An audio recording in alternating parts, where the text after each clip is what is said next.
नमस्कार साथियों। आज ये जो पहला दोहा था उसकी अंतिम किश्त, इसके बाद हम दूसरे दोहे पाएंगे। याद करें कि पहला दोहा पूर्णतः क्या था। तो यहाँ हमें ये नहीं भूलना है कि ये 4 फल देने वाले रघुवीर विमल यश वर्णन की शक्ति जो तुलसी ने श्री गुरु के चरण सरोज रज मात्र से अपना मन दर्पण साफ करके पाई, वो चरण सरोज भी नहीं है, उसकी धूल मात्र है। कुछ लोग पदरति की बात करते हैं, पोडोफिलिया की, कुछ लोग चरण व्यामोह या फूड फेटिशिज्म की बात करते हैं, या अमेरिकन साइकेट्रिक एसोसिएशन है एक पार्शियलिज्म की बीमारी की बात करता है जिसमें शरीर के खास अंग के प्रति विशेष रति पैदा हो जाती है। थाईलैंड और कंपूचिया में तो पैरों को शरीर का अपवित्र और अपेक्षाकृत हेय हिस्सा माना जाता रहा।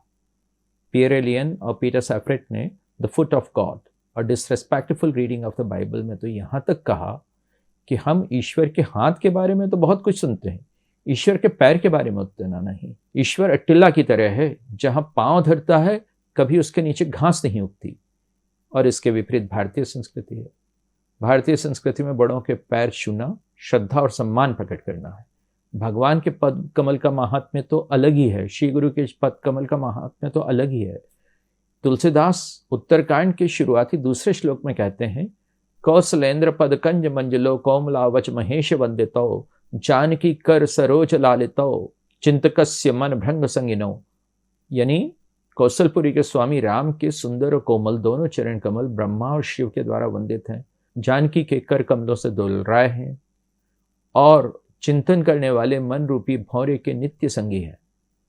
तो पैर छूना तो क्या, पैरों के सामने साष्टांग दंडवत होना हमारी संस्कृति में आम है। और वो आत्मविश्वास देता है।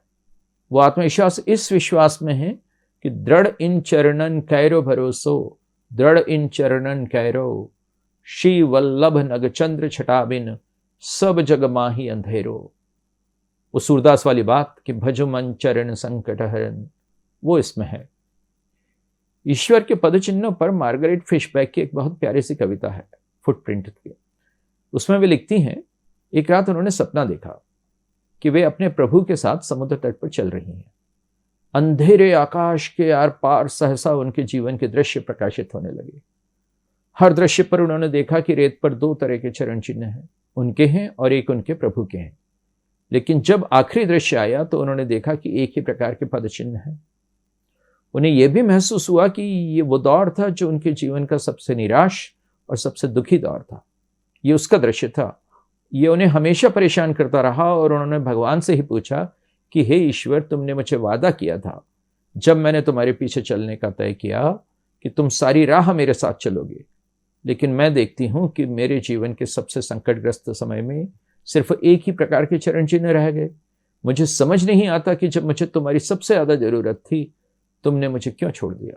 तब प्रभु ने कहा कि मैं तुम्हें प्यार करता हूं और तुम्हारी मुसीबतों और तुम्हारे इम्तहानों की घड़ी में तुम्हें कभी नहीं छोड़ूंगा। जब तुमने सिर्फ एक ही प्रकार के पद चिन्ह देखे तो यह वह समय था जब मैं तुम्हें गोद में उठाकर चल रहा था। इसलिए पदकमलों के प्रति भारतीय श्रद्धा की अपनी एक परंपरा है। इस समय तुलसी पैरों की नहीं, उसके धूल की बात कर रहे हैं। कई बार किसी महान व्यक्ति से तुलना के समय हम ये कहते हैं कि हम तो उसके पैरों की धूल के बराबर भी नहीं है।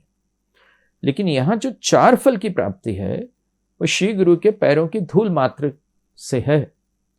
उनकी दिव्य शक्ति के रज मात्र में, उसके कण मात्र में इतना प्रताप है। पर ये 4 फल सिर्फ गुरु के पद रज से नहीं मिलते, उसमें 3 परवर्ती चीजें और भी आकर मिलती हैं जो उन्हें कुल मिलाकर 4 की संख्या देती हैं। एक स्वयं का परिष्कार, दूसरा प्रतिपाद्य का चुनाव, तीसरा स्वयं का उस प्रतिपाद्य के प्रति कर्म।